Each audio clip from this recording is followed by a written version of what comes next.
ইরানের ইতিহাসে সবচেয়ে বড় ক্ষেপণাস্ত্র ও ড্রোন অভিযানে কাঁপল ইসরায়েল।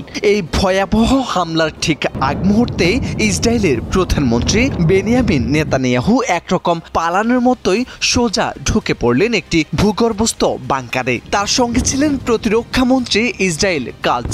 ঘটনাটি নিশ্চিত করেছে যুক্তরাষ্ট্রভিত্তিক সংবাদ মাধ্যম সিএনএন।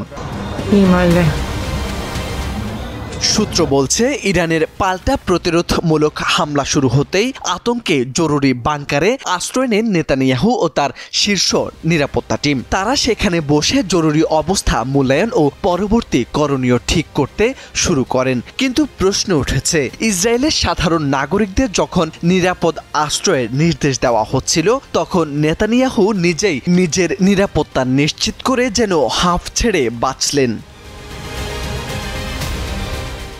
বিশ্লেষকদের মতে, গাজায় লাখ লাখ নারী শিশু হত্যার পর ইরানেও হামলা চালায় ইসরায়েল। হামলার লক্ষ্যবস্তু করা হয়েছে দেশটির পারমাণবিক প্রকল্প, ক্ষেপণাস্ত্র উৎপাদন কেন্দ্র ও আকাশ প্রতিরক্ষা ব্যবস্থা। এসব হামলায় ইরানের সেনা প্রধান সহ অন্তত ২০ জন সামরিক কমান্ডার নিহত হয়েছেন। জবাবে পাল্টা হামলা চালিয়েছে ইরানও। শুক্রবার রাতে অন্তত ২ দফায় ক্ষেপণাস্ত্র হামলা চালিয়েছে ইরান। এসব হামলায় অন্তত একজন ইসরায়েলি নারী নিহত ও অর্ধশতাধিক আহত হয়েছেন।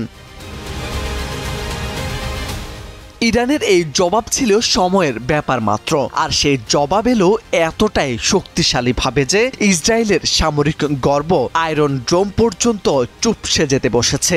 এদিকে শনিবার ইসরায়েলের হামলায় ইরানের রাজধানী তেহরানের মেহরাবাদ আন্তর্জাতিক বিমানবন্দরে আগুন জ্বলছে। সামাজিক যোগাযোগ মাধ্যমে ছড়িয়ে পড়া ভিডিওতে বিমানবন্দরটির অভ্যন্তরে আগুন জ্বলতে ও ধোঁয়া উঠতে দেখা গেছে।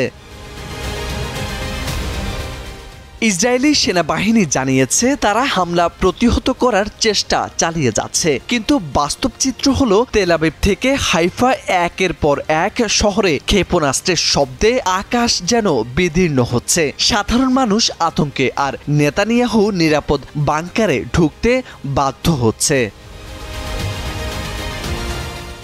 বিশ্লেষকদের ভাষ্য, নেতানিয়াহু সরকার এখন শুধুই প্রতিরক্ষা ও পালানোর অবস্থানে।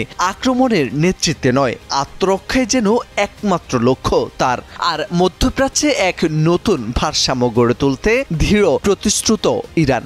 নেতানিয়াহুর লোহার মুষ্টি এখন শুধু নিজের জান রক্ষায় ব্যস্ত, আর ইরান বলছে এটি মাত্র শুরু, প্রতিরোধ চলবেই। মোর্শেদ আলম, সময়ের আলো।